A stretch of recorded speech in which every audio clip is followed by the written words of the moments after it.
Yung dalawang harness po natin, gagamitin natin during safety, no? Kung bakit dalawa po agad yung ginagamit namin para kung sakali po magka-problema isa at least, may iwasan po natin aksidente.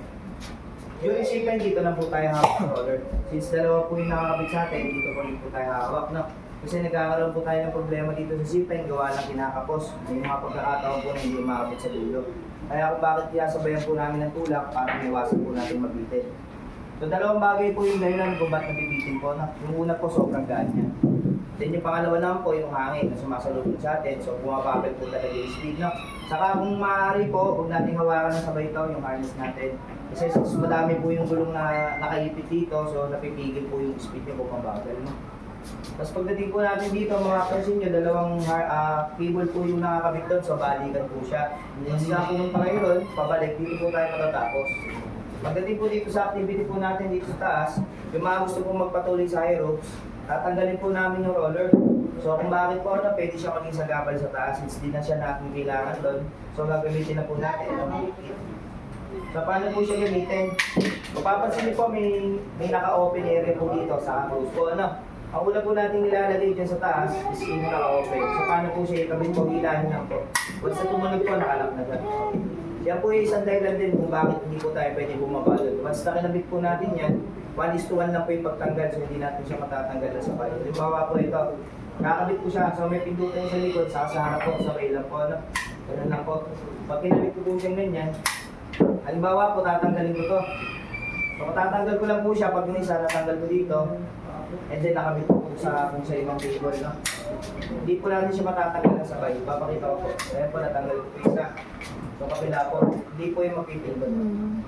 For safety purposes po ito, kung sakaling nakalimutan niya ikabit, halimbawa, pinatong nyo lang pong ganyan, at least may isa pong nakalak. So matatanggal ko lang po ito, once na nag-lock na po yung kabila. Yan po, ganun po.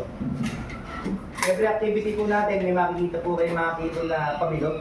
Yung hindi siya na diretso, kung bakit po ganun. Halimbawa, nangalay po kayo sa unang activity. Nagpahinga po kayo, no? Pwede po kayong dumaustos pabalik po sa pinanggaling ng activity po dahil may roller po siya, no? Kaya sinasuggest po namin yung kabit siya sa mga pakard po na cable. Para kung sakali, at least nandun lang kayo. And then kung sa'yo po sa susunod po.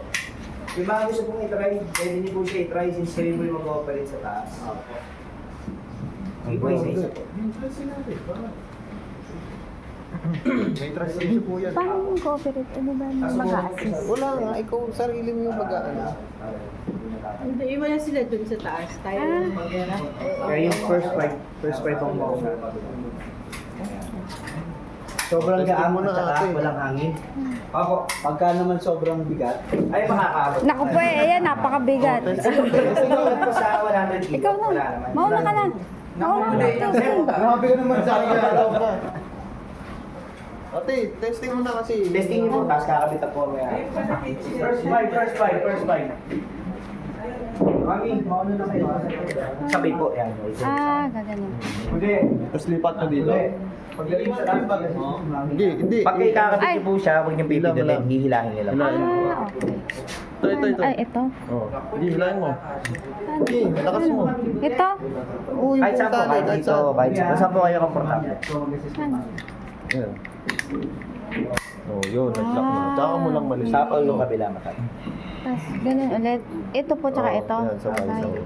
Tapos lipat mo ulit. Dito. Pare, dito na lang ulit. Oh, dyan. Oh, yun. Yun. Dito po tayo. Dito po sa may...